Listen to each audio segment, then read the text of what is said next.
பூஞ்சோலை மாணவர்கள் அனைவருக்கும் வணக்கம். இன்னைக்கு 12 ஏப்ரல் 2025 சனிக்கிழமைக்குரிய நியூஸ் பேப்பர் வந்து நம்ம பார்க்க போகிறோம். ஸோ ஹெட்லைன்ஸ் பார்த்தீங்க அப்படின்னா அதிமுக பாஜக கூட்டணி அப்படின்னு சொல்லிட்டு இருக்குது. பட் நம்மளுக்கு அரசியல் தேவையில்லை, சரிங்களா? நம்மளுக்கு எக்ஸாம் பாயிண்ட் ஆஃப் வியூவில் தான் தேவை. இருந்தாலும் மனசு கேட்க மாட்டுது. ஒன்று சொல்லணும்னு தோணுது. அந்த பட டைலாக் இருக்குது பார்த்தீங்களா, அதான் ஜானி ஒரு காலத்தில் நீ எப்படி இருந்த ஆள் தெரியுமா ஜானி, உனக்கே தெரில உன் பவர் அப்படின்ற மாதிரி. சரி, ரைட், ஓகே. அடுத்து நம்ம எக்ஸாம் பாயிண்ட் ஆஃப் வியூவில் பார்ப்போங்க. ஸோ இது ரொம்ப முக்கியமான ஒரு டேட்டா. மக்களின் அடிப்படை உரிமைகளுக்கு அமலாக்கத்துறை மதிப்பளிக்க வேண்டும் அப்படின்னு சொல்லிட்டு உச்சநீதிமன்றம் வந்து சொல்லியிருக்கு, சரியா? இது வந்து உங்களுக்கு மெயின்ஸில் கொடுக்குறதுக்கு இந்த கண்டென்ட் வந்து ரொம்ப யூஸ் ஆகும். குரூப் 1 மெயின்ஸோ இல்லை குரூப் 2 மெயின்ஸோ கொடுக்குறதுக்கு. ஆக்சுவலாக என்ன ஊழலில் இந்த தீர்ப்பு கொடுத்துருக்கு, இந்த வார்த்தையை சொல்லியிருக்காங்க அப்படின்னா நாக்ரிக் அபூர்த்தி நிகாம் திட்ட ஊழல். அதாவது சத்தீஸ்கர் மாநிலத்தில் இப்படி ஒரு திட்டம் அறிவிச்சிருக்காங்க. என்னன்னா மக்களுக்கு வந்து இந்த உப்பு அரிசி இதெல்லாம் வந்து குறைந்த விலையில் சப்ளை பண்ணுறது, இதில் வந்து ஊழல் செஞ்சுருக்காங்க. இதுக்கு வந்து காரணமானவர் அனில் துதேஜா அப்படின்ற ஒரு ஐஏஎஸ் பிரிவு அதிகாரி. இவருக்கு வந்துட்டு ஜாமீன் கொடுத்துருக்காங்க. ஜாமீன் கொடுக்குறப்ப இவர் வந்து அதாவது இந்த இதை கலைக்கிற மாதிரி, அதாவது சாட்சியங்களை கலைக்கிற மாதிரி நிறைய இடத்துக்கு போய் பேசுகிறாரு, வைக்கிறாரு. அதனால் இவரோட ஜாமீனை வந்து கேன்சல் பண்ணோம் அப்படின்னு சொல்லி ஆர்டிகிள் 32 படி அமலாக்க பிரிவு வந்து போய் கேட்டிருக்காங்க உச்சநீதிமன்றத்தில்.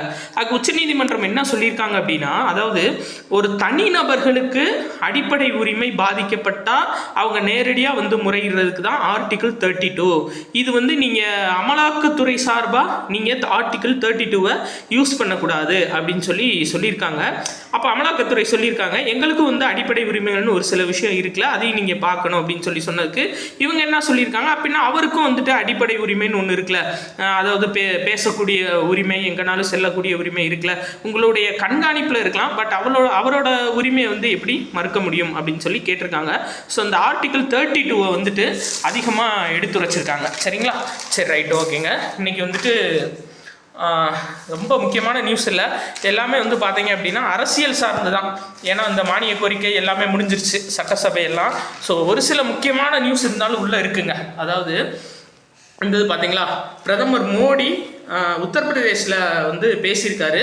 புவிசார் குறியீடு பெறதுல முதல் மாநிலமாக உத்தரப்பிரதேசம் இருக்குது அப்படின்னு சொல்லியிருக்காரு. இது நம்ம ஏற்கனவே பார்த்துருந்தோம். 71 புவிசார் குறியீட்டு பொருட்களோட உத்தரப்பிரதேசம் முதல் இடத்துல இருக்குது.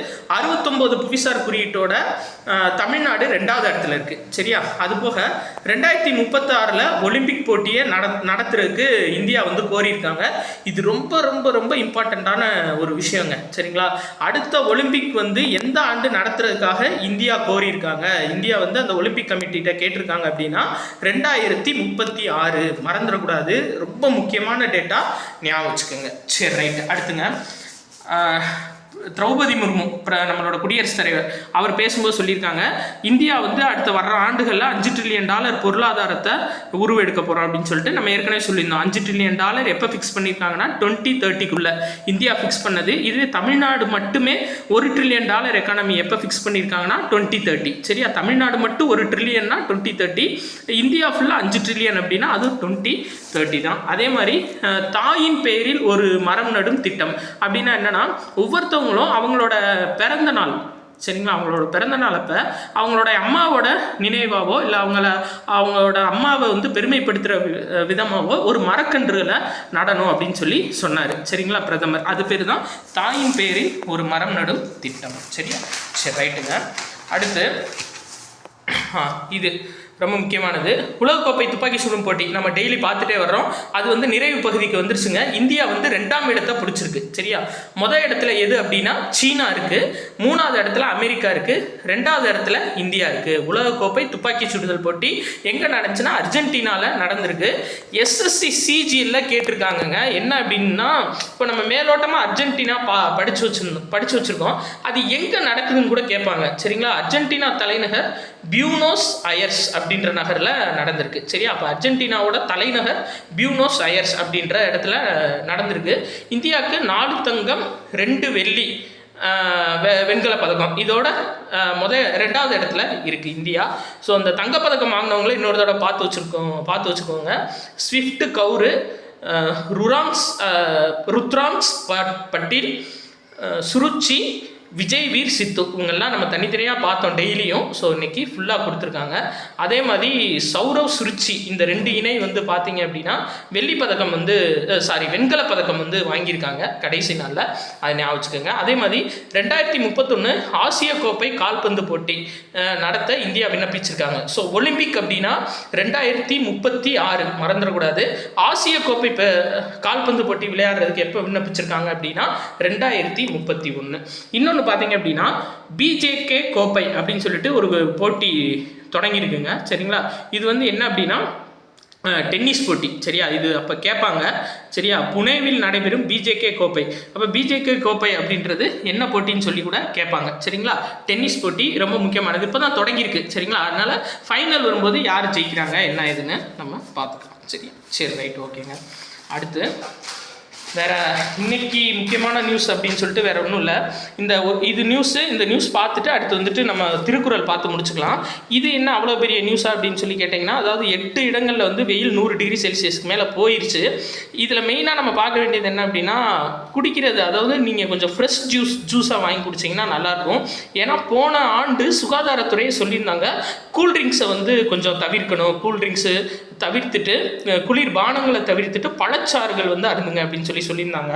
இதுக்கு எக்ஸாம்பிள் ஒன்று சொல்கிறேன். அதாவது இன்னைக்கு கூட நான் வந்து ஒரு ஜூஸ் பாட்டில் வாங்கினேங்க, கம்பெனி பேர் வேணாம். இது மாதுளை ஜூஸு, மாதுளை படம் போட்டிருக்கு பார்த்தீங்களா, மாதுளை படம் வந்து 90% போட்டிருக்கு இந்த பாட்டிலில்.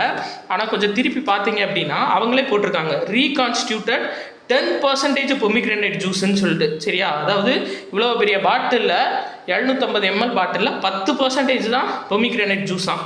மிச்சம் எல்லாமே வந்து பார்த்தீங்க அப்படின்னா ரெகுலேட்டர்ஸு இன்க்ரீடியன்ட்ஸ் தான் ஃபுல்லாக இருக்குது. அதாவது ஆர்டிஃபிஷியல் ஃப்ளேவர்ஸ் தான் நிறையா இருக்குது. இதே இது வந்துட்டு சரி இதான் இப்போ இருக்குன்னு சொல்லிட்டு மேங்கோவும் வாங்கியிருந்தேன், இன்றைக்கி தான் பார்த்தேன். ஸோ மேங்கோவும் பாருங்கள், இந்த மேங்கோ படம் இவ்வளோ பெருசாக இருக்குது. பட் மேங்கோ வந்துட்டு பார்த்தீங்க அப்படின்னா 16% ரீகான்ஸ்டியூட்டட் மேங்கோ ஜூஸ் அப்படின்னு சொல்லி போட்டிருக்காங்க. இப்போ பெரிய பாட்டிலில் 16% தான் மேங்கோ ஜூஸ்ன்னு சொல்லி அவங்களே மென்ஷன் பண்ணியிருக்காங்க. அதனால் முடிஞ்ச அளவு கொஞ்சம் நல்ல பழச்சாறுகளை அருந்துனீங்கன்னா நல்லாயிருக்கும். சரியா, சரி ரைட்டுங்க. இன்றைக்கி திருக்குறள் என்ன கொடுத்துருக்காங்க அப்படின்னா, என்றும் ஒருவுறுதல் வேண்டும் புகழோடு நன்றி பயவா வினை. அப்படின்னா புகழையும் அறத்தையும் தராத செயல்களை எக்காலத்திலும் ஒருவன் செய்ய மாட்டான், செய்யாமல் விட்டொழிக்க வேண்டும் அப்படின்னு சொல்லியிருக்காங்க. சரிங்களா, என்றும் ஒருவுதல் வேண்டும், என்றும் ஒருவுதல் வேண்டும் புகழோடு நன்றி பயவா வினை. புகழையும் அறம்னா என்னங்க, ஈதல், கொடுக்கிறது. சரியா, புகழையும் அறத்தையும் தராத செயல்களை எக்காலத்திலும் ஒருவன் செய்யாமல் விட்டொழிக்க வேண்டும் அப்படின்னு சொல்லிட்டு வினை தூய்மை அப்படின்ற அதிகாரத்திலேருந்து கொடுத்துருக்காங்க. இன்னைக்கு முக்கியமான நியூஸஸ் எல்லாம் பார்த்துட்டோம். ஸோ உங்களுக்கு பிடிச்சிருந்துச்சு அப்படின்னா லைக் பண்ணுங்கள், உங்கள் ஃப்ரெண்ட்ஸ் எல்லாத்துக்குமே ஷேர் பண்ணுங்கள். நன்றி.